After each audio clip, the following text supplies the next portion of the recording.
Mana kamano mago gin moko kuom weche Nyakorongo Jwang ma bende obiro bedo kwano na hinya ripode mopogore opogore ma bende riwruoge ma osebedo ka kedo ne ratich oganda osebedo ka golo dweche manyoro noneno kanyo ka IMLU nochiwo report ji 97 wachore kanyo ni nonege e yo ma aoyaye extrajudicial killings mano nonro ma bende negitimo kaluwore koda thoe ma bende noneno ka 18 mamoko bende notho e lwet obila. Kopogore gi Nyakorongo Jwang, aparo ni wachaka nagi wach ma bende Daily Nation nomenyo e ite ma mokwongo dichieng' ma kawuono kaluwore kod oganda ma pacho ka Nyakorongo Jwang ma bende osebedo ka odak e piny Amerka ma nyaka sani piny Amerka dhi bedo ka deport gi idhi bedi ka igologi e piny Amerka kendo iorogi thuche magegi e pacho ka gin oganda 15 ma bende osebedo ka ketho chike mago man piny Amerka.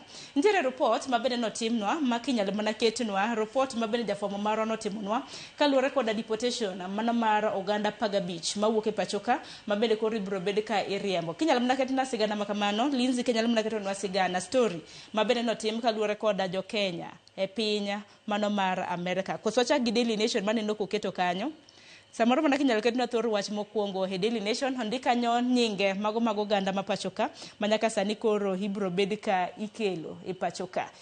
Iwacho ni worst of the worst. Rachel. Erokamano ahinya Sharon. Ma ne en wach malit ahinya kendo momako chuny jo Kenya mang'eny.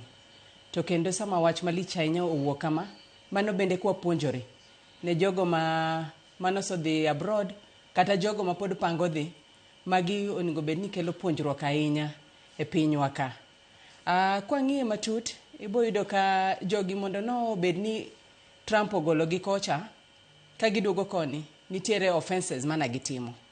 Kora nabro mana encourage jo Kenya ni kwa dhi oko mar pinje ma okogo akwaya ni mondo jo Kenya mantiere kuno olu chike mantiere kuonde e pinjego. Nikech kokiluwo chike magi gik ma samoro bro dwaro ni timore. And mar ariyo kendo abro kwa jo Kenya man kuno ni kik gikel troubles gik ma dikel ni kelo hinyruok e kindgi kata winjruok e kindgi gi jopiny ma gintiere piny mawendo. Akwayo ni mondo gin be giwe.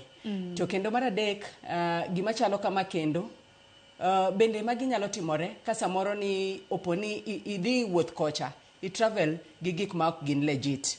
Koro magi bende akwa jo Kenya ni samora mora mwadhi e pinje maoko nyaka make sure ni gigawa gin legit. To ken gima ber ahinya, en gima lich kendo en gima lit. Nikech samoro nitiere janyuol ka, samoro nitiere jaod ng'ato ka, mana ni kocha, mana jogi man koni tegemea en.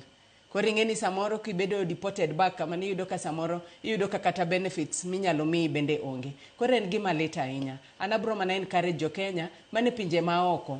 Oko bed mana US kende, but mane pinje maoko ni gilure gi chike ma pinje godo dwaro.